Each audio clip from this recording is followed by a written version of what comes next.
Coming up on Chasing the Natty, our second massive weekend of spring games for 2025 are here, and I am bringing you what I think are the responsible takeaways from each of those games. We've got quarterback battles to settle, wide receivers potentially emerging, and in some cases, are we drafting the wrong running backs? I have all of that and more coming right after this.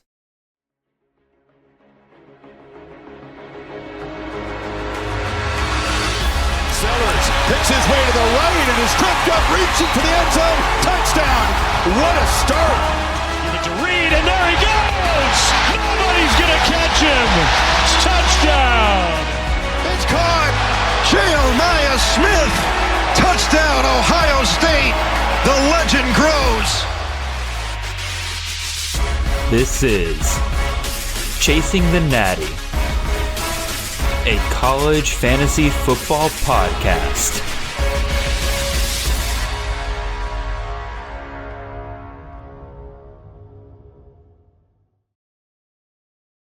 All right, welcome in everyone. This is Jared Palmgren, host of the Chasing the Natty podcast. Hope you guys are having a wonderful ride to your work on this Monday morning.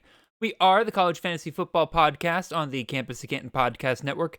You can find us on all of your podcast feeds and on YouTube every Monday morning during the off season at 6 a.m. sharp.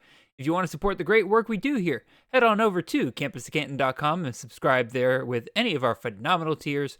We have content ranging on all sorts of college football games, whether it's CFF, Devi, C2C, College IDP, College DFS. Really, if you play it, then we've got tools, rankings, pretty much everything you need to succeed. In fact, right now, if you want to support the show even further, make sure you sign up for one of our yearly membership tiers. You can use that promo code NATTY, N-A-T-T-Y, to get 10% off of your yearly membership. Again, that is promo code NATTY, N-A-T-T-Y. You can't do something like that, that's totally fine. You can just show us some love by leaving a like, a comment, and a subscribe on the YouTube side of things. If you're on the podcast side of things, just leave a 5-star review wherever you can, and make sure you're following the show. If you have any further questions or just want to get in touch for whatever reason, you can always find me and the show on Twitter. I am at CFF_Jared, and the show is at Chasing the Natty. Y'all, here we are once again. A little bit more entertaining of a weekend because we actually were I know this is a crazy idea in this day and age, but we are actually able to watch some of these spring games yesterday. I know.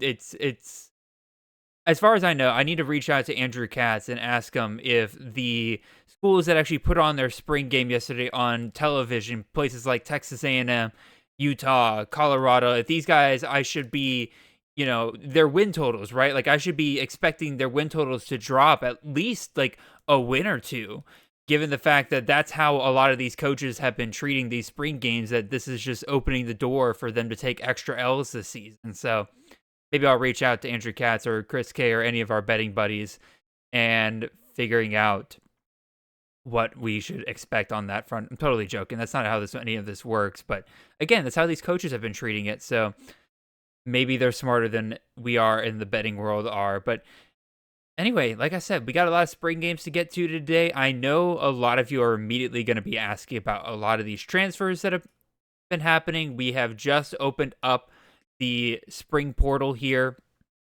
on the 18th, I believe, is the day that it actually opened. It might have been the 19th. Can't remember off the top of my head. We're not going to cover that today, mostly because I want to make sure a lot of these guys actually find their respective landing spots. It's a lot easier to give you guys like true takeaways in terms of both what rooms they're leaving behind and then what rooms they're entering when I can have all that information there. That way I don't feel like I have to repeat myself. That way I don't feel like I'm having to,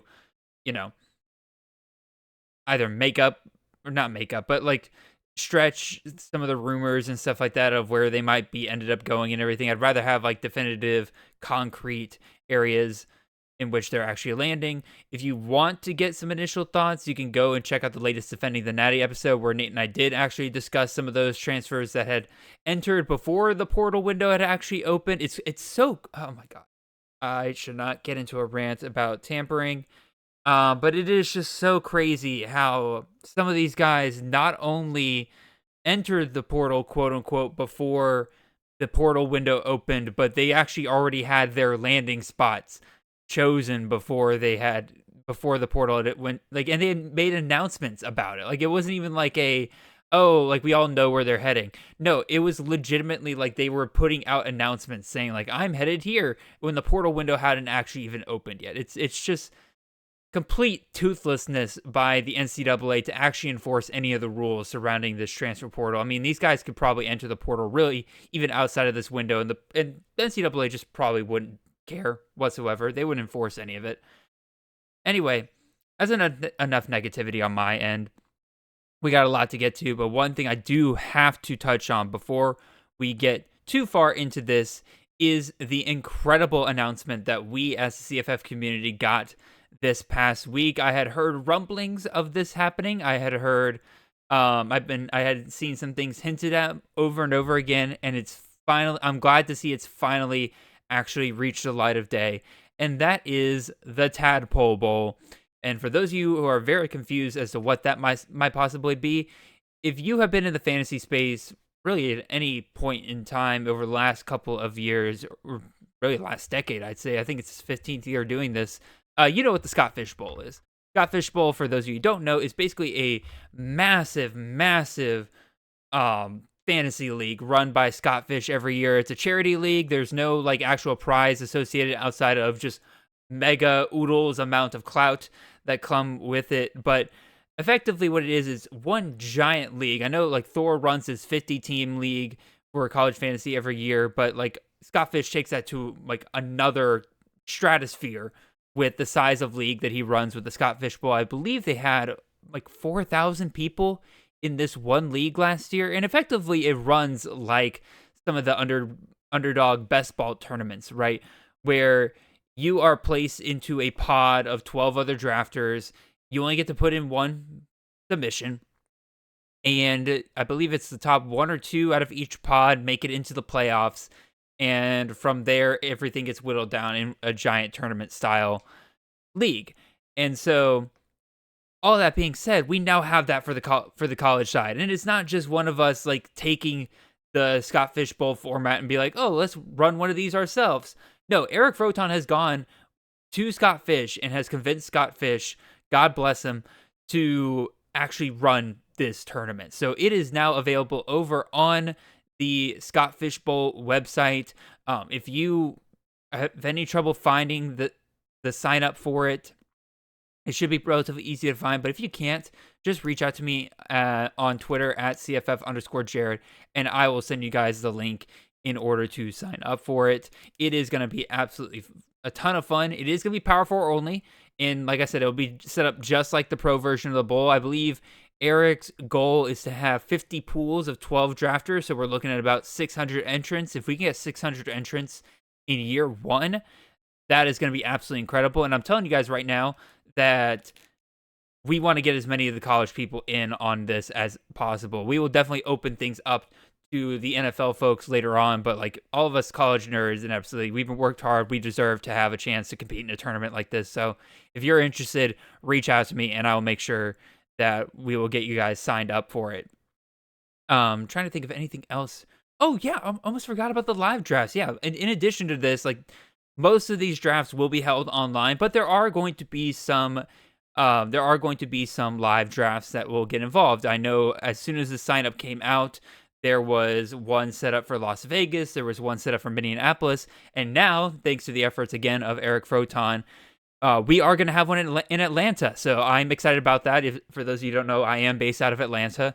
So I will be attending that one. Chris K will be attending that one. We will, if you are in the Atlanta area and you are interested in participating in that, let us know, and we are going to try to get something set up for that. So we already have a date for it, I believe, but I don't know if the official announcement's been made, so I will hold my tongue on that front. But we'll just let you know. Again, we have live drafts set up for Atlanta, have them set up for Minneapolis, Las Vegas. I do know they're working on potentially an Austin, Texas one, so all you Texans out there should have some representation there soon. So that's enough of me yapping. I'm almost 10 minutes into this thing. Good Lord. We've got a ton of spring games to get through here today. I believe I counted 17 that we're going to run through today. That's also part of the reason why I'm not touching on the transfer guys this week, because, guys, we got enough to talk about here. So if y'all will allow me, I'll take a sip of water. And might almost choke and die on it. God dang. Anyway, yeah, and then we'll do the exact same thing we did last week, where we're just gonna go conference by conference, and we'll just kind of run through the major takeaways for not for the most part here. The takeaways that I was able to find with a lot of these. Again, as I should always do at the beginning of these spring game reports and recaps, you can only take so much away from these, right? It is an opportunity to confirm a lot of what you've been hearing out of spring practice ahead of time, to actually physically see some of these guys and get some eyes on these practices, at least, with the beat reporters there and everything. Again, unfortunately, we can't really see a lot of these games with our own eyes anymore because of the paranoia of coaches, but AKA, like, I'll try to be reserved in some of my takeaways here, but I will say there's been quite a few interesting turnabouts here over the last couple of weeks with the way some of these spring games have gone. So I'll do my best again to give you guys some realistic, some measured takeaways here. And so, of course, the first one that I have to talk about here is going to be, there we go. There's the graphic up on the screen. Got graphics back this week. I actually had time to put them together. Let's talk about Duke. Let's talk about the Blue Devils over there. And to nobody's surprise, I think Darian Mensah is clearly your quarterback one here. Again, given the way that they paid him to come out of Tulane, it would be just absolute malpractice, in my opinion, if this wasn't going to be your starting quarterback. And here's the thing, he looked really good.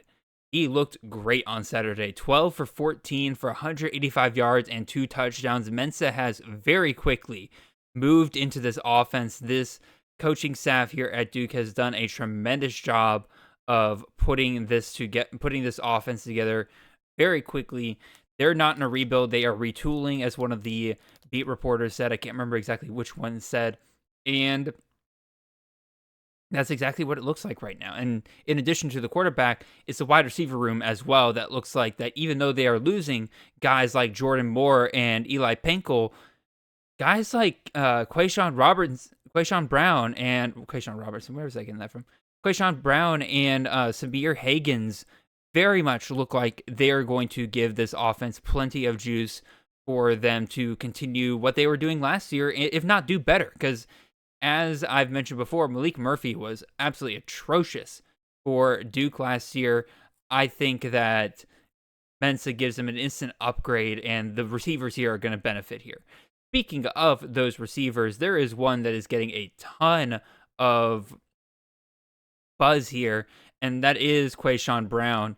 And I was hesitant because I know that Justin Heisey from Insider CFF was drafting Quayshawn early on, and I definitely liked him because Quayshawn was I believe a true freshman last year, might have been a redshirt freshman. Regardless, he's a young guy. But he looked pretty good last year, but he's playing mostly out of the slot. And given what we've seen of this offense so far, they really like their outside wide receivers. And so I was very hesitant about Brown. But nope, we saw it here. Brown is moving to the outside. And this is from Shelby Swanson from the New and Observer. Quote, if there were any questions about who would emerge as Duke's go-to weapon on the outside, Brown has answered them on Saturday and emphatically.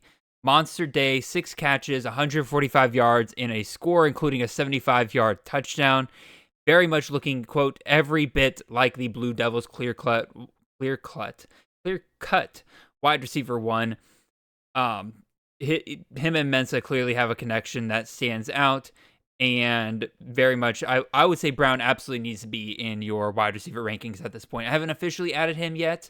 I was going to, after the show was over here, going to kind of do my calculations, do what I need to do on that front to make sure that I have a good idea of where I'm going to put him in my rankings. But once I do, I'll probably put out a tweet about some of the guys I'm adding to my rankings here after this week. But in addition to Brown, right, like as I mentioned before, Samir Hagens, he's the number 2 guy out of the slot. Again, I'm a little bit more hesitant here because last year the slot guys really didn't stand out very well. Hagens himself was not very good. I think he was averaging under 10 yards per catch. But regardless, Hagens is clearly the number 2 guy. Duke threw the ball over 400 times last year with Malik Murphy at quarterback. I expect him to throw even more This year, given the fact that one, they no longer have Star Thomas, didn't seem like based on any of the spring reports that the running back room was really standing out in any way. I'm not saying Duke's going full air raid this year, but boy, do they have every incentive in the world to chuck the ball as many times as possible, given the fact that their strengths are at quarterback and wide receiver. I mean, Jordan Moore ended the regular season last year with 91 targets. Eli Pankel ended the season with 80 targets. I think we can absolutely expect both Brown and Higgins to hit those numbers again, if not a bit higher, given, like I said, the fact that the strength of this team seems to be in the passing game. I will definitely be adding both of them to my rankings. And then, like I said, no real notes about the running back situation, how they plan to replace the lost production of Star Thomas. So, sorry, Peyton Jones fans, though. That might be a little bit rough. We'll see how that evolves over time, though.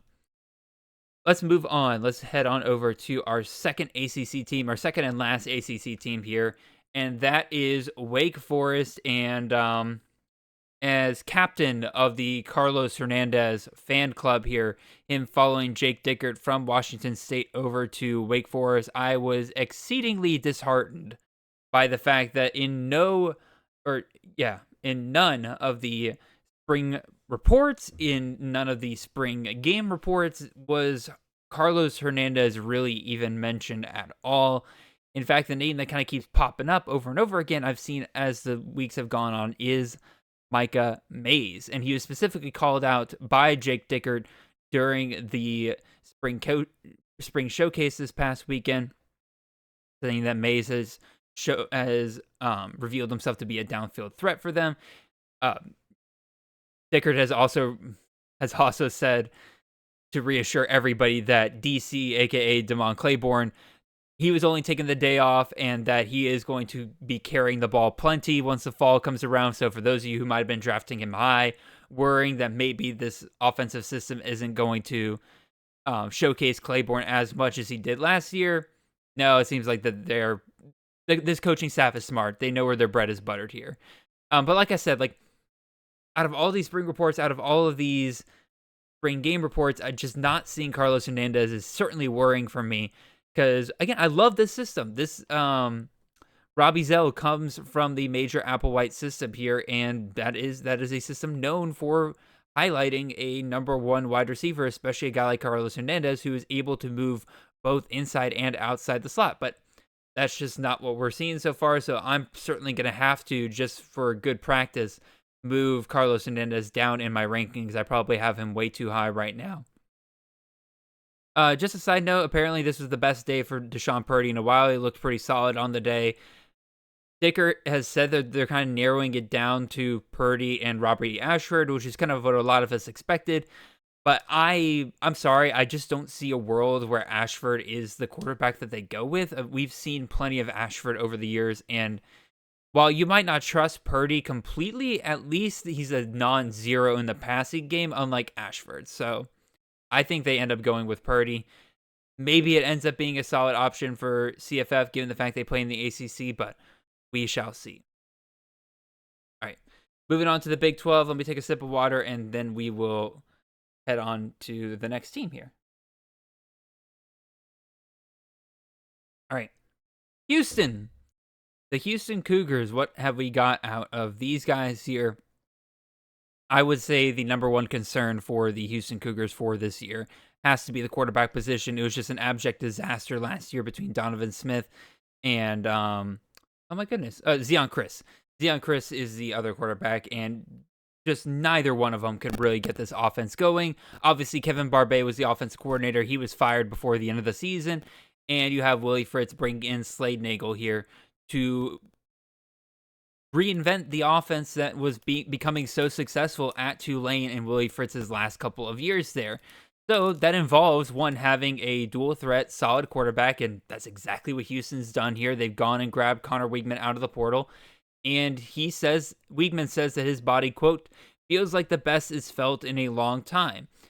The staff has also pointed out they specifically want Weigman to use his legs, which is music to our ears in the CFF community. I do think that Weigman's a solid late round option right now. Again, the staff has said they want to use his legs. we've seen this staff put together a solid season for a CFF QB before. Just have to think back to Michael Pratt. I believe his last year, he was averaging close to QB 30. And so I think Wigman's a pretty solid QB to draft here. What about his wide receivers? The beat reporters said that the wide receiver room in general stood out, specifically guys like Kobe Young, Amari Thomas, and I can't remember if it's Steven or Stephon Johnson. But the problem is that nobody really was called out as a clear wide receiver one. And given what we've seen from Tulane, not Tulane, but from Willie Fritz and Slade Nagel in their years, spreading the ball around to different wide receivers is absolutely a part of this system. And so I do think that none of these guys are really worth drafting. But what we have seen in the past with this system is that the running back system, or the running back room, is something to target. And for a lot of us, we saw Dean Connors come into this running back room in his final year of eligibility and started thinking to ourselves, like, well, that's a really good receiving back which has done well in this Slade Nagel system before. But when it came to this spring game, it was Stacy Snead, not Dean Connors, who was leading the running backs. Definitely something to kind of figure out for us over the next couple of weeks, because Connors is currently going as RB45 in drafts. That puts him around, I'd say late single digit rounds, so like round 8, 9, 10. I've seen it go as high as the top 5, 6 rounds. That's already concerning if you're drafting Dean Connors quite a bit, that it seems like Stacy Snead is still in the lead for this running back room. And even still, like I mentioned before, we want to go back to that Slade Nagel system where, guys like, oh my goodness, why am I thinking of forgetting the Tulane back? Not Mekhi Hughes, obviously, but the guy before that. Oh my goodness. Give me a second, y'all. I am brain farting so hard over here as to who some of those great backs were. There were two of them. Come on, Jared. 2022. Tyjae Spears. Oh my God. Yeah, go back to that Tyjae Spears years, right? Where you have, the clear number one back, getting oodles of volume there. But I just don't think we're going to get that this year based on what I'm seeing. One, Stacy Snead is not a guy that I love just as a talent. And if he's still leading this room, even over the likes of Dean Connors, that tells me what the ceiling of all these backs kind of looks like in the eyes of this coach. And they also keep describing this room as deep, which tells me that they view a lot of these guys as roughly on the same level. So definitely concerned about the Houston running back room and investing in that going forward. So we shall definitely see. I definitely think right now that Dean Connors, though, is going too high in drafts. So let's move on. Let's head on over to another Big 12 team here. Let's touch on Texas Tech, where we had quite a few of our starters out. Obviously, Baron Morton's been out all spring. He is your QB1 there. We don't have to worry about Mitch Griffiths or anything like that taking the job from him. That's a joke. Mitch Griffiths would never take the job from either Baron Morton or Will Hammond. But we are also missing, I think, all three of the starting wide receivers here with Caleb Douglas, Coy Eakin, and Reggie Virgil. Caleb Douglas is out. It doesn't seem like it is anything super worrisome. He just has a hyperextension and a bone bruise on his knee. Coy Eakin has some issues going on with his back. Although Coy Eakin, by the way, side note, did win the Most Improved Offensive Player Award. And given the fact that he will be playing in the slot for Texas Tech, and that is typically where we've seen Matt Leftwich target, I think personally Eakin's is he rated as my highest in my Texas Tech? He's wide receiver 56 for me. I think Caleb Douglas is a little bit too high for sure then. So, there's Caleb Douglas. He's wide receiver 44. I'll probably be moving Coy Eakin up a little bit in my rankings, at least to get him ahead of Caleb Douglas, and then probably move Caleb Douglas down there. And then there's Reggie Virgil, who's really the wild card out of all these guys. Very much a deep threat option.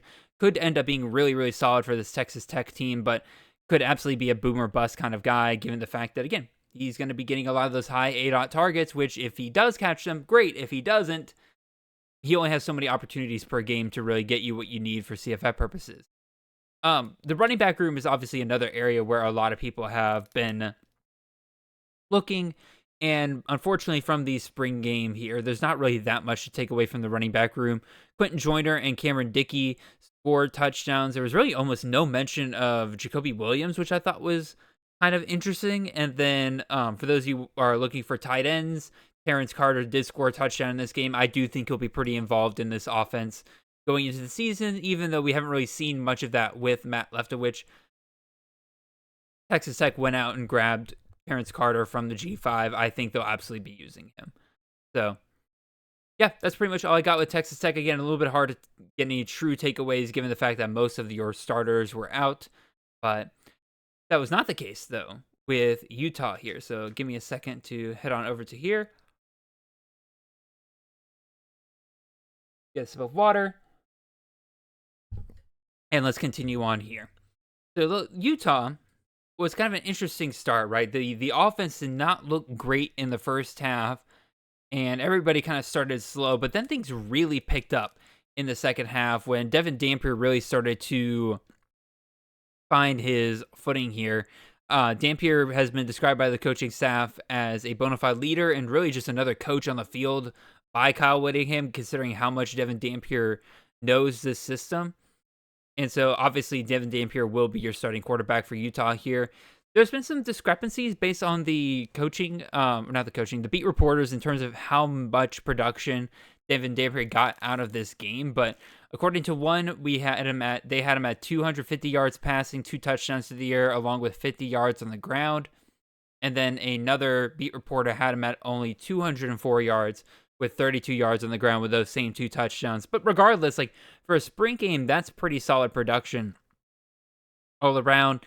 I think the first half of the game, from what we can tell from the beat reporters and everything, the Utah receiving room was dealing with a lot of drops, and that was a big part of why the offense really could not get going in that first half, and things started to pick up. Speaking of those receivers, there is one who is starting to stand out here. No, it is none of the transfers, surprisingly. Not Otto Tia, not Ryan Davis, not Creed Whittemore. It is Zacharias Williams, who is, I believe, a true freshman last year. Yes, I believe he was a true freshman last year, going into his second year with the Utes here. He looked like he had the best day for wide receivers. He had himself a really, really nice catch from Devin Dampier. I think within the 5-yard line, it was a really thread the needle kind of throw from Dampier. It was a really, really nice play. Williams finished with about 80 to 90 yards. Again, it's a little disagreed upon exactly what his stats were upon the day. Utah has not released any official stats, but he's looking like the main guy.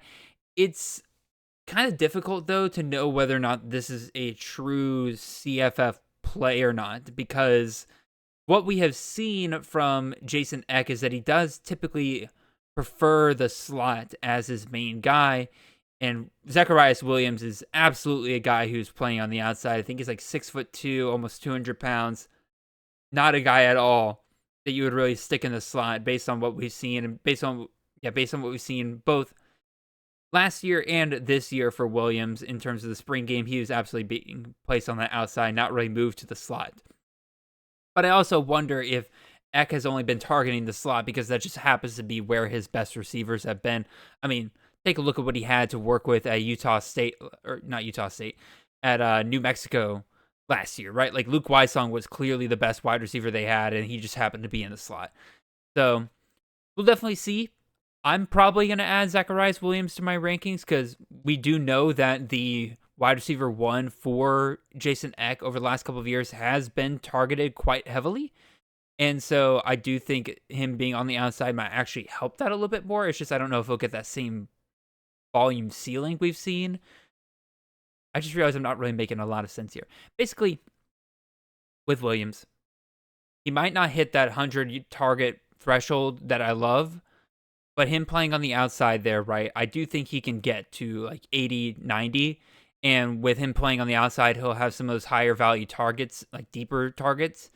And so I think that should be more than enough to make up for it. And hopefully, for the love of God, Jason Eck will get his number one wide receiver more than one touchdown, unlike Luke Weissong last year.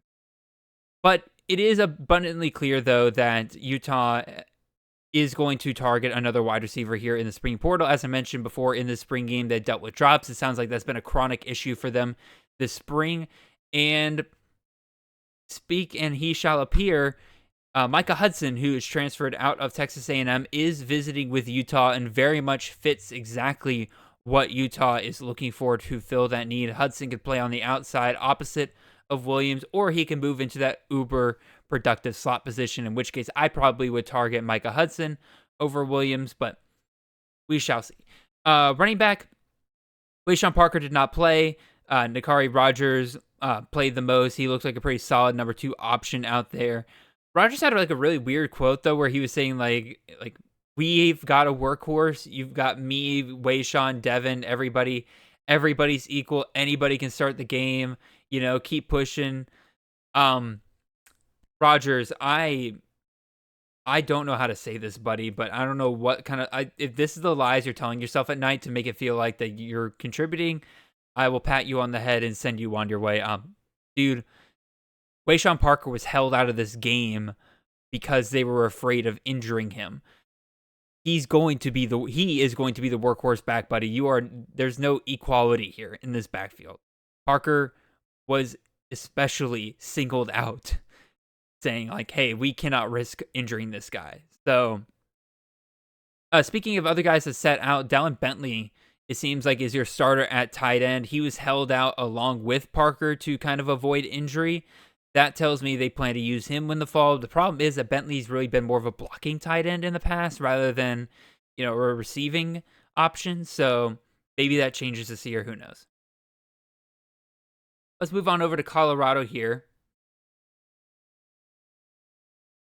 where we got a bit of a surprise to start the game off immediately. I don't know if this is Dion playing games or whatever, but it was true freshman Julian Lewis who got the first snaps at quarterback, and this quarterback competition is being described as very close between him and Liberty transfer Kaidon Salter. Now, the problem is both quarterbacks kind of struggled on the game. Lewis was very much relying on checkdowns for his completion. Meanwhile, Salter actually had a lot of the same struggles, but when he was good, he was better, right? He had the better passes on the day when he did complete them. Charlie Strella said that with DNVR, I believe is the program that he works with. He said that despite the order in which these quarterbacks played, he believes that if the season started tomorrow, Salter would be QB1. And given what we saw on the day, it does seem like that's exactly what you would expect. Although, again, the one thing that it does seem like that can be agreed upon between all of the beat writers is that it seems like that the downfield passing attack that we've known Colorado for the last couple of years between Shedeur, Travis Hunter, and all those receivers, right? It seems like that's going to be, if not missing, definitely heavily reduced compared to the last couple of years. So that definitely worries me in terms of the ceiling we could see from some of these fantasy options here at Colorado, but we'll definitely see. Speaking of fantasy options, it seems that Tulsa transfer Joseph Williams has been the highlight at receiver. It looks like Williams and the Miller duo between Draylon and Omarion will be your starting trio, in my opinion. Although Williams did not start with the first team here, that was Cam McKell, Draylon Miller, and Terrell Timmons. It seems like if he keeps going on the way that he is, there's no way they're going to be able to keep him off the field. Omarion Miller, who is my preferred receiver in this Colorado room right now, he did not play on Saturday. And Williams, all over the day, quote, made highlight reel plays as he looks like someone who could be the go-to target for the eventual starting quarterback. The value of these guys in drafts is interesting, right? Because Joseph Williams is being drafted as wide receiver 30 for CFF, according to CFF ADP. Meanwhile, Draylon Miller and Omarion Miller are guys that have been with Colorado for the last 2 years. They're getting discounts of wide receiver 72 and 84, respectively. So I've been big on like, hey, let's just grab Amari Miller later. He's playing on that outside role that this system seems to love. He's got incredible efficiency the last couple of years. I think he's the guy to target. He's definitely started moving up in draft since then, but it may all be moot because maybe the people who were drafting Joseph Williams from the beginning might have been correct because, again, he's just been absolutely on fire during the spring game and might be making me eat my words. Specifically, since we've gotten the quote directly from Kidon Salter saying, quote, he's going to be a special receiver for us this year. He's going to show the world and make a name for himself. So we'll definitely see. I will say that another guy that kind of stood out was tight end Zach Atkins. He is, quote, expected to be a focal point of the offense, according to Scott Proctor of the DNVR, which is kind of interesting, right? Because like Pat Shurmur, or the last couple of years, Colorado has not really been utilizing the tight end very much. I know they had Michael Harrison in Deion's first year, but he was very much more of a receiver. Granted, Atkins fits that role a little bit as well, but he seems to be lining up exactly at tight end rather than, just being a glorified large slot. So just a name to file away there. And then something to keep an eye out for is that Deion does seem like he is looking for some skill position guys in the portal. He specifically said, quote, I'm looking for a grown man receiver and, quote, a couple of running backs. So we'll see what Deion's able to pull out there. Let's move on to our next team here, and that'll be the Arizona Wildcats. Let me take a sip of water here, and then we'll keep going. So before I get too far with Arizona, I do want to say God bless Justin Spears of Tucson.com. He is the only Arizona beat reporter that actually put out a report for the Wildcats and their spring game here. And quite frankly, he gave me exactly what I wanted to see right up front. He just listed a starting lineup. And that starting lineup is, to no surprise, no Fafita. At running back is where things instantly get interesting because it was Kedrick Riscano, the former Ole Miss running back, who is getting the first team reps at running back over the likes of Ishmael Mahdi. Your starting three wide receivers, though, are Trey Spivey III, Chris Hunter, and Chris Hudson, the former Washington State wide receiver there.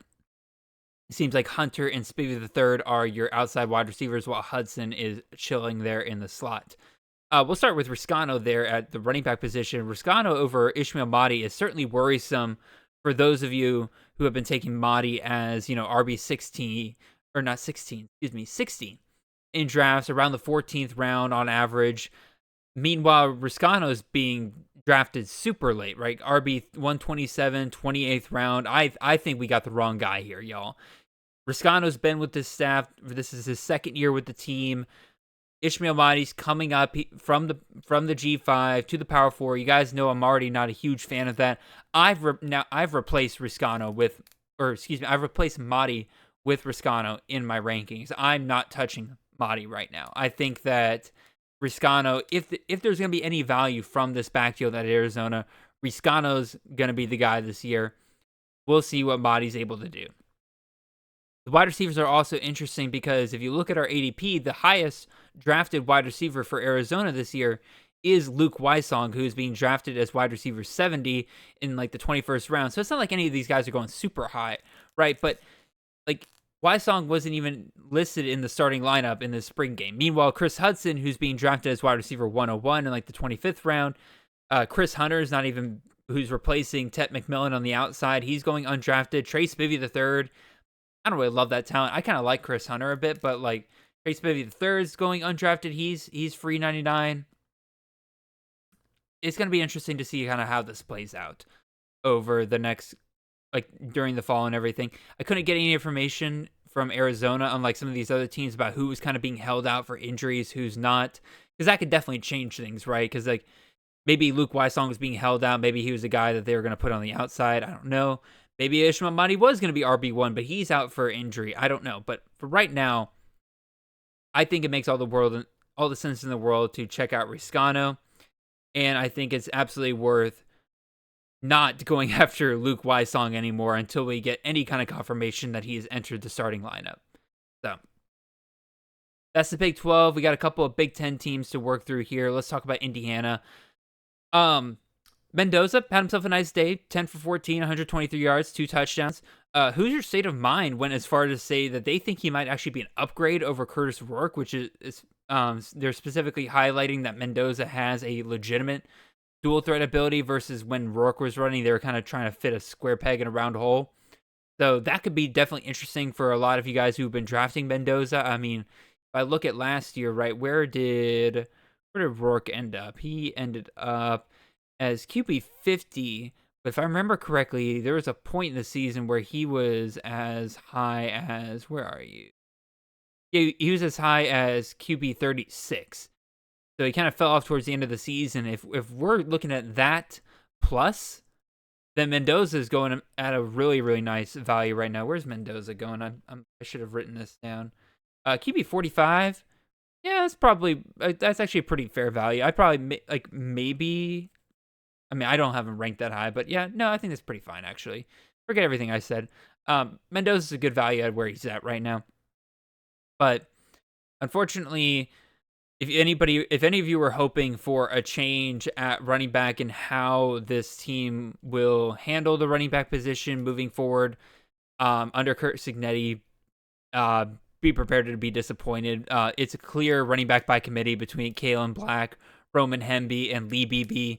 Kirk Cignetti, man, Nate, if you're listening, man, I need you to come up with a new moniker, right? You have your CFF Kingmakers at the different positions, but I need a moniker for guys that just kill values of really good players. Because like Roman Hemby and Lee Beebe, if they were smarter about where they went, they could have been excellent values for CFF. But they decided to come to Indiana, and their value's been killed. Think of like James Franklin with Penn State wide receivers in recent years, or just Michigan wide receivers or Georgia wide receivers. Like, I need a moniker, Nate. I need you working on that for me, okay?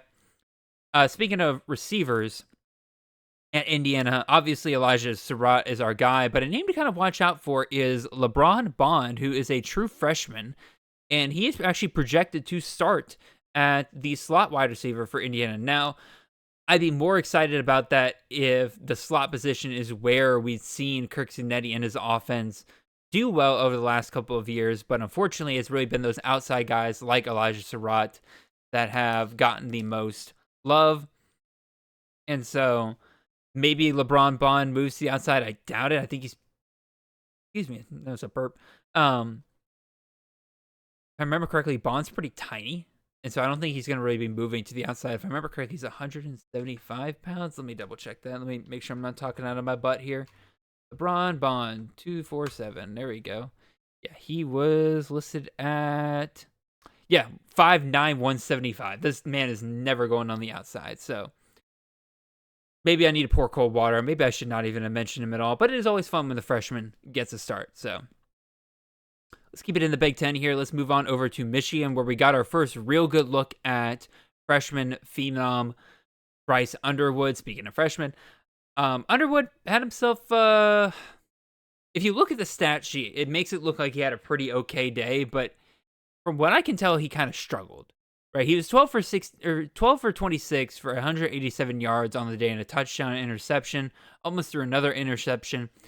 And 88 yards out of his 187 yards came on the final play of the spring game on an end-around flea flicker within like his own 20 or his own 15, which is something you never call in a real game.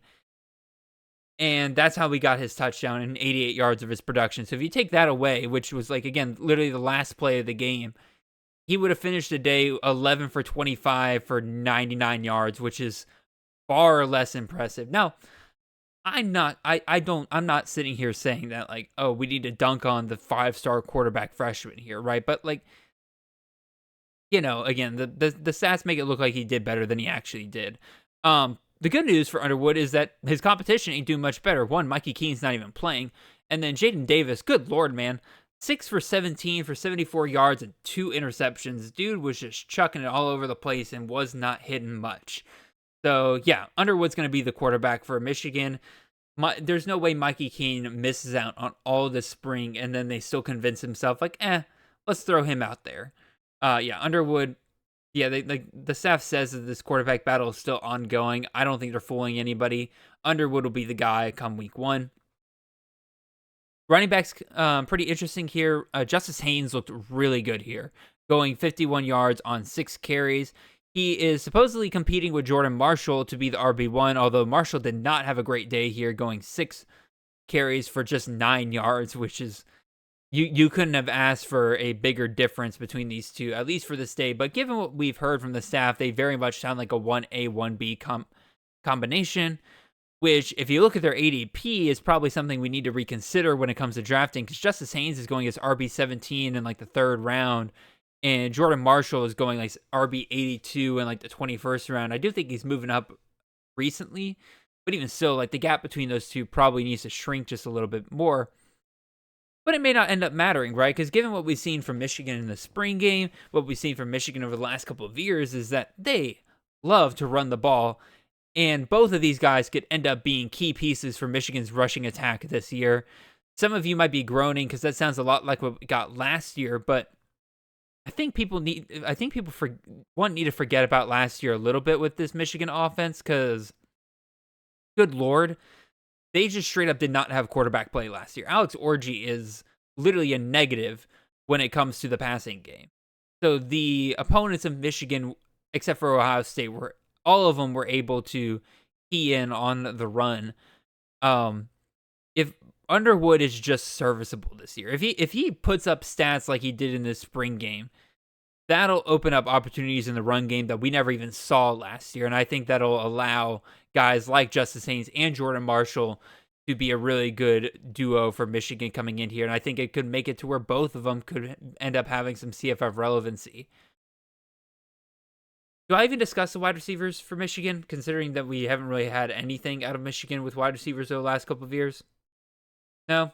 Yeah, we'll move on. Shout out to Jalen Hoffman, by the way, the fullback / tight end, who was a surprising MVP in this game. He had 7 catches for 148 yards and the single touchdown there at the end of the game.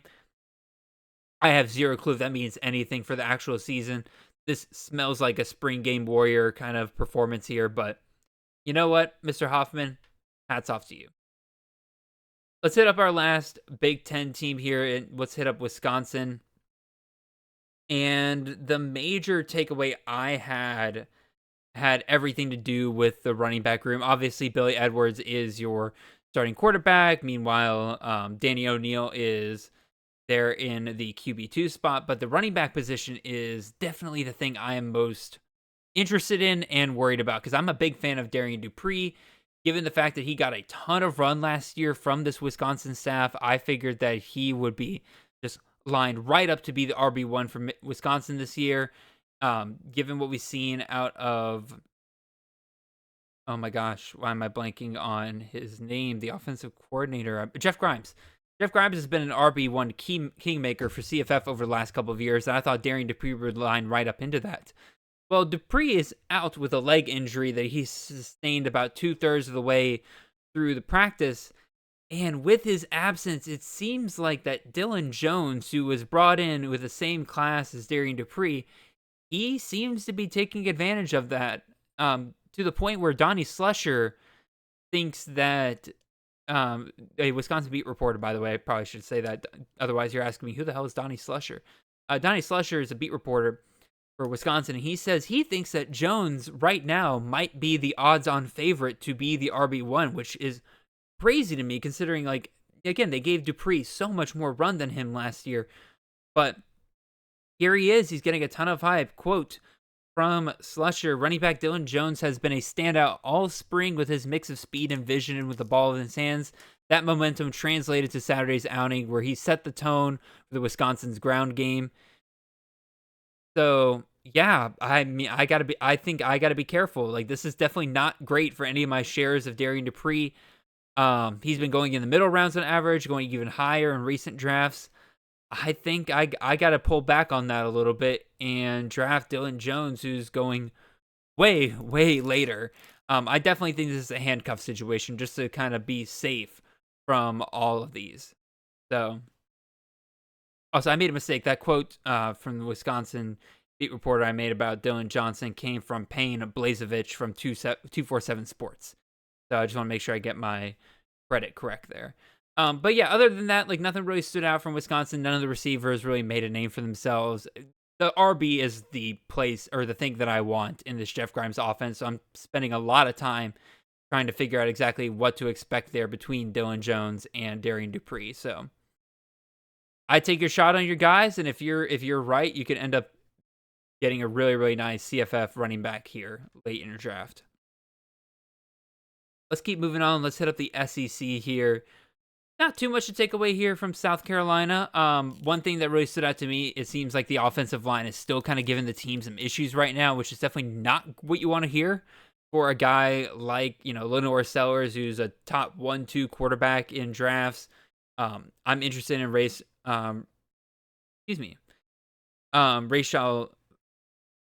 Faisan. What am I talking about? I'm getting tired, y'all. I don't know what's wrong with me. But like Rasul Faisan and Matthew Fuller are two guys I'm interested in running back, and obviously if they're running behind an offensive line, that's not too great. But we did also see Raheem Sanders kind of resurge into this offense last year, so maybe I'm not too worried about it. Again, Faisan's going to 15th roundish range. I think that's perfectly fine. We couldn't really take too much away from the receiving room, considering that both of the major targets we're kind of expecting for South Carolina this year between Mazeo Bennett and Michael Smith, they were both out for this game. So, and with none of the other wide receivers really standing out, not much you can take away there.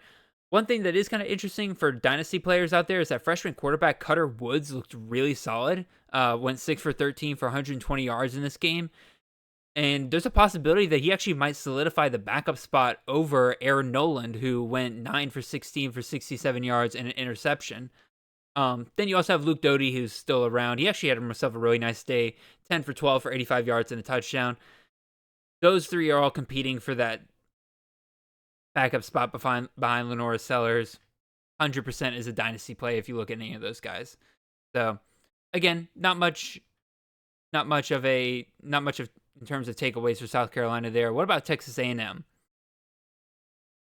There's solid takeaways here, but not many of them. I'm running low on steam here, y'all. I'm trying to figure out exactly how to say this. I think that there are some solid takeaways you can take away from Texas A&M here. There's just not many of them. Marcel Reed, I think, is one of the takeaways here, and the fact that he looked pretty dang comfortable, and I do think you should expect him to improve here as the signal caller for Texas A&M in his second year. He had himself a pretty nice day, going 18 for 28 for 213 yards and a touchdown with only one interception there. That, based on the beat reporters, very much was a mistake, quickly moved on from it. Something that is definitely interesting is that there seems to be a clear starting lineup of wide receivers here between Mario Craver from Mississippi State, Casey Concepcion from NC State, and then obviously Terry Busey, the athlete turned running back turned wide receiver for Texas A&M. Concepcion finished today with 7 catches for 64 yards. Craver led the team in receiving, going 78 yards on 5 catches. If this team can kind of make it to where this is your constant 3 wide receivers out on the field, this could make Texas A&M a little bit more interesting than what I kind of gave it credit for when it came to the possibility of a CFF level wide receiver here. Now, I'm still a little concerned about Kevin Concepcion. I still think that even if he gets the volume, he's just not a super efficient wide receiver. So, meanwhile, Craver playing on the outside there, I think could definitely put himself in a better position to, if they do end up throwing the ball around a lot more this year, he can end up being a pretty solid CFF option, but I'm not really looking to draft either one of them. I think Kevin Concepcion's going way too high. Where is Kevin Concepcion going right now? He's where are you, Casey? Where are you? There you are, wide receiver 35. Yeah, absolutely not. Absolutely not for me. All right, let's move on from the SEC and let's touch on some Group of 5 teams here. Let me get a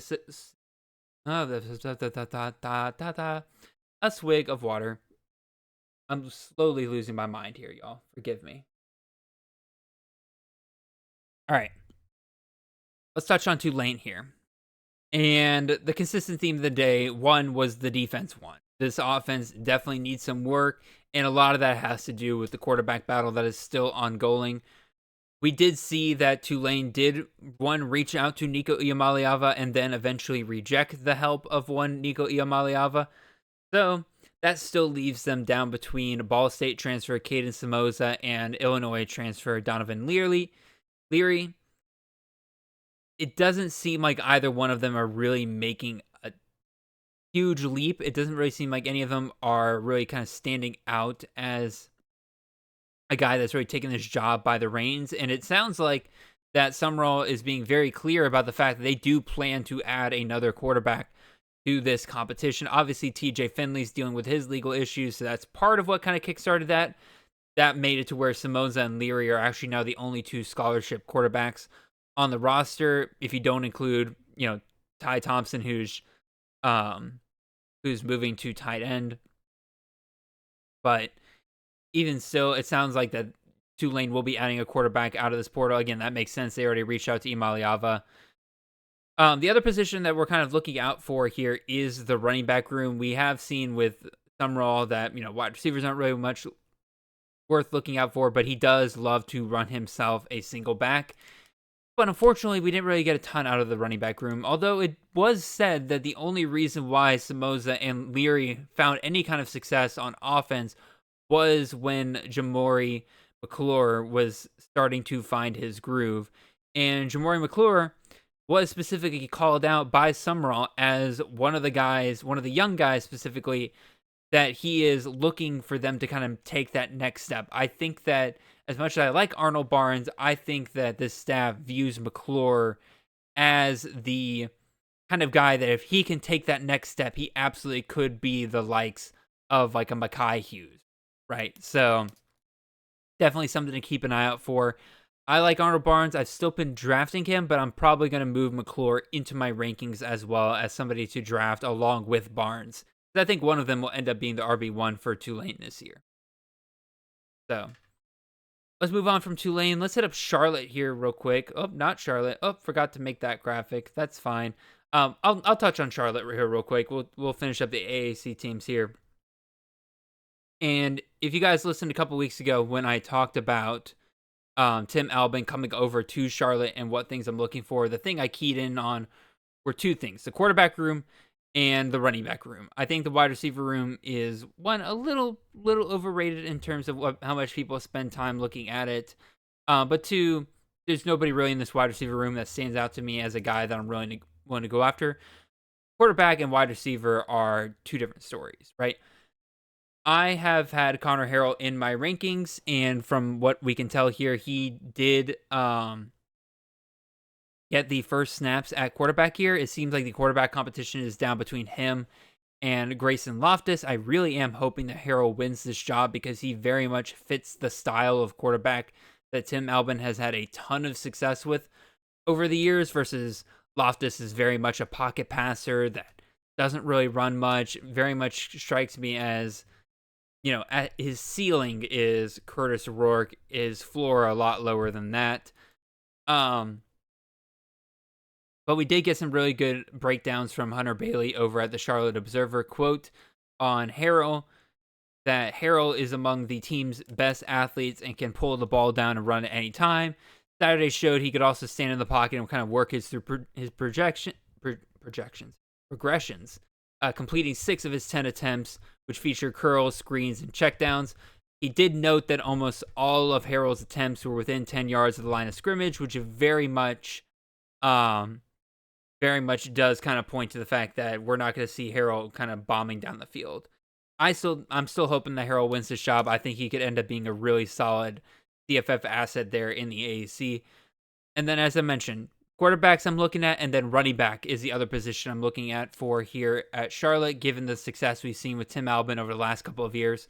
And my boy, Donald Chaney Jr., the former Louisville and Miami running back, did get the first reps at running back, and it sounds like that he will be the RB1 moving forward for Charlotte. So I have emphatically put him into my RB rankings and am aggressively drafting him right now. So that's it for the AAC. We'll touch on 2 MAC teams here real quick. We'll go through Ohio real quick because there wasn't actually much on the actual Ohio game. But there was a picture that was put out onto Twitter that has made a lot of us very worrisome, and that is the fact that running back Saya Bangura was seen on crutches during this spring game, and it's not really known if this is a serious injury, if this is something not to worry about for the fall. It's hard to get any kind of information out of these beat reporters. I'm sure that I'll be quickly tuning into the Worker Bee series over at the G5 Hive. Hopefully they hit up Ohio pretty early on so we can kind of figure out what exactly is going on there. But yeah, again, we didn't get much from the actual spring game, but in terms of how this impacts Sia Bangura, I think you definitely have to bump him down a little bit on your rankings just because of the unknown factor there right now, which is really unfortunate because, as the joke I made in our Slack when this news came out, I have legitimately no idea who Ohio could replace with him at running back. I know I discussed haphazardly a couple weeks ago that like maybe Bangura, we're assuming too much with him being the RB1, but I fully admitted in that segment that like I have no clue who could actually take this RB1 job over Bangura. There's just not much there with Ohio. So, but definitely something to keep an eye out on there. And then now let's get to the graphic, or the team that's actually on the graphic, and that's Buffalo. They had their spring game. The rushing attack seemed pretty solid, although defense was certainly winning the day for the most part. And a lot of that had to do with the offensive line, which is struggling, which is kind of surprising because they are returning 3 starters from last year. So definitely worrisome there. The other name I kind of want to throw out here is former Penn State, former Kansas State, former UConn transfer, Taquan Roberson. Is it Taquan Roberson? I'm not sure. Seems like he's your starter here, right? He went 10 for 17 on the day for 62 yards, which is obviously not great. Like I said, the defense mostly won on the day. But even still, it's something to keep an eye on because he's a dual threat guy. And one thing that I do think a lot of people forget last year is that CJ Agabana finished as a top 40 quarterback on the season and was actually a top 6 quarterback the second half of the season, which, again, I'm not saying that's what Roberson's going to do, but there's a ceiling with this offense, especially with a dual threat quarterback, that we could be kind of missing here. So I think, if you're looking for like a last couple round flyer at quarterback, I mean, I think you could do a lot worse than Taquan Roberson here at Buffalo, but that's just something I'm kind of throwing out there. All right, how many more teams we got to get through? I think we got 2 more major teams and then 2 teams that we gotta just run through real quick there at the end. But let's hit up New Mexico. Obviously, this is a team that got absolutely destroyed from the coaching changes, from the transfer portal. They got like nothing left. They bring in Jason Eck from Idaho, the former head coach there. And the spring game just straight up did not go as I expected. And here's the main reason why. Consistently, what I saw from all the beat reporters was New Mexico's defense outplayed the offense. For those of you that remember, New Mexico's defense was bottom 4 in the FBS last year. That terrible defense only returns about 28.9% of their defensive production. So what little production they had, they've lost most of it, and now they're starting even greener than they were last year. That should be a defense that anyone can carve through. The fact that this offense is struggling to put up points against that tells me that this offense legitimately might be horrendous. Now, granted, they are without Jack Lane, who is the expected starting quarterback for New Mexico. He's been missing all spring with an elbow injury, but neither of the other 2 quarterback options strike much confidence. If Lane misses any portion of the season, this is trouble. This might be bad. And normally I would kind of dismiss this and be like, oh, well, none of these guys are really getting drafted that high anyway. But like, Keegan Johnson, again, he was a guy that I like. And trust me, I like the system with Jason Eck and how consistent he's been with his top receivers. But one, Keegan Johnson's not been mentioned in really any of these practice reports. So really no wide receiver has been. So that's certainly worrisome. But then Scottre Humphrey, right? Like, he's been drafted pretty decently highly. And I've already said that I'm worried about a committee situation here, given the fact they brought in a guy like Buchanan over from Idaho. And I think there's another name here. DJ McKinney from Sam Houston State is hanging around here as well. I think they end up doing a committee style, but none of all this pales in comparison to the fact that I think this offense just might legitimately be atrocious. And that's a huge problem for anybody drafting. I might end up blackballing this team for CFF and just avoid all these guys altogether. So we'll certainly see. Last major team we'll discuss here is Boise State, and we'll be discussing the room that everybody wants to discuss, and that is the running back room, which is just insanely stacked, which is crazy for a team that just lost Ashton Diente, who's who will be a first-round pick in the NFL draft. They've got Malik Sherrod, they got John Bray Dubar, they got Dylan Riley, not to mention Sire Gaines, like tons of options in this backfield. Riley and Dubar led the game in touches, but it was actually Malik Sherrod who ended up leading in yardage. I believe Dubar and Riley both ended up getting 9 carries in this game. Yes, they did. Dubar ended with 9 carries for 41 yards. Riley ended the game 9 carries for 20 yards and 2 touchdowns. Sherrod was the standout here, right? He only had 3 touches on the day, but he finished the game with 76 yards. Most of his production came when he ripped off a 65-yard touchdown run on the very first drive of the game. Now, this all begs the question of what do we do with Sire Gaines, right? Sire Gaines, in my opinion, is the most talented back out of this backfield. He was great in the limited exposure we saw him last year. I think he's one of the most talented backs of this backfield. I also happen to think he's one of the biggest early round landmines in CFF this year. Gaines is currently going as RB20 in the 4th round. To me, that is a crazy price to pay for a guy that's in a room as talented as this, even though we have seen plenty of great running backs for CFF from Boise State the last couple of years. We now know that this running back room is certainly going to be more split up than what we got with Ashton Gianti last year. Also, Gaines has been injured for most of, if not all of spring. Like that, it's hard to sit there and say, like, yeah, a guy that's been going round 4 that has been missing all the spring is absolutely worth it. Again, especially in a room where they have other options. Meanwhile, Malik Sherrod's going in like the 14th, 15th round. Dubar and Dylan Riley are free 99 right now. I still maintain, as much as the staff says, like, oh, we're going to be like more 50-50 with rushing versus passing this year compared to last year, I don't think that's what's going to happen. They don't have the receivers to support a passing game like that. I think they're going to continue to push where they have the strength, and that is their rushing attack. And so that makes me think that there's still potential for 2 running backs to be relevant in this system. The problem is, as each day goes by, I think that Gaines will be less and less likely to be one of those 2 backs, which sucks because, again, I like him as a talent. But I really don't think Boise, with the talent they have at running back, they have any incentive to rush Gaines back and risk re-injuring him. Right? Now, granted, again, this might all change in the fall. Right? We have 3 injury-prone running backs here between Dubar, between Gaines, and Sherrod. Any one of those guys could go down in the fall, and that opens up the opportunity for the others to take over from there. Right, but for right now, I think that this running back room, especially if you're taking the highest guy off the board, which currently is Sire Gaines, I think you're playing a dangerous game, and that could end up being Sherrod here over the next couple of months as people realize, like, he's probably got the best shot at being RB1 if there is an RB1 to be had in this system right now. So we will definitely see a room worth keeping an eye on as the summer and the fall goes along. All right. We'll finish up with these last two teams here. There's not really much to take away here. We got Oregon State. We got Old Dominion. Oregon State, the offense looked ugly.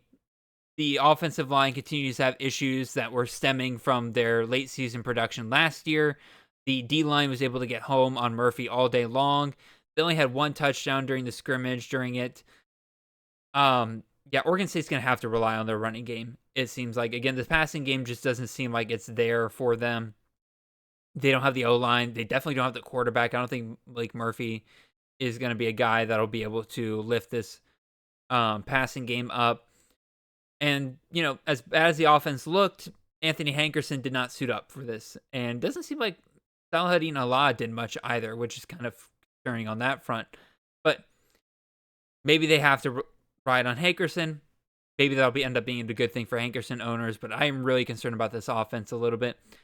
And then the last thing we'll discuss here is Old Dominion. Not really much we could get out of beat reporters, but lucky for us, we have Mr. Justice, who is from the G5 Hive and our resident IDP expert here at Campus to Canton. He was on the ground for his spring game, and his takeaways are the following. 1, Colton Joseph looked great, as you'd expect, and he has a very talented core of receivers around him, which should help him be even more productive than he was last year. But according to Justice, he thinks that the fact that the pool of receivers is so talented around him that he believes that the ball will be distributed around a lot more than it was last year compared to the hyper targeting that there was for a guy like Isaiah Page last year. So, unfortunately, not really much takeaways there out of Old Dominion outside of feel a little bit better about Colton Joseph. Probably don't spend any time looking at Old Dominion wide receivers, but I don't think any of you were anyway. So I think we're good to go there. All right, that pretty much brings us to the end of our show. I will say next week we are going to touch on a lot of those transfers as the spring portal window will be closing on Friday. And so hopefully we'll have landing spots for most of these guys, and we'll have a pretty good idea as to exactly which players are involved and which ones are not. We will also have some more spring games. Miami of Ohio, East Carolina, Maryland, UAB, Northern Illinois, Penn State, Rutgers, Tulsa, Wyoming, Colorado State, Memphis, Oregon, San Jose State, South Florida, Arkansas State, and Louisiana Tech. I almost certainly will not be covering all of those, but definitely things calmed down compared to the last couple of weeks.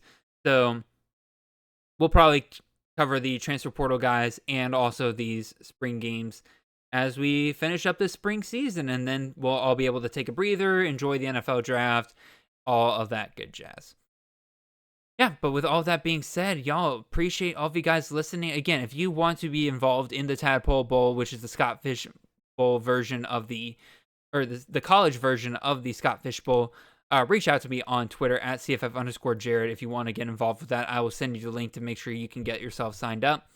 But yeah, outside of that, thank you all for listening. If you have not already, make sure you leave the like, comment, and subscribe. If you're watching this on YouTube, and if you're on the podcast version, make sure you follow the show and leave a 5-star review wherever you can. Make sure you guys check out the rest of the Campus to Canton podcast network, where you can find shows ranging on pretty much anything you can think of related to the college fantasy game. We'll see you guys back here next Monday. Like I said, we'll finish up these spring games, and we'll discuss a lot of these spring portal transfers. So until then, really appreciate all of you guys and hope you guys have a wonderful and blessed week.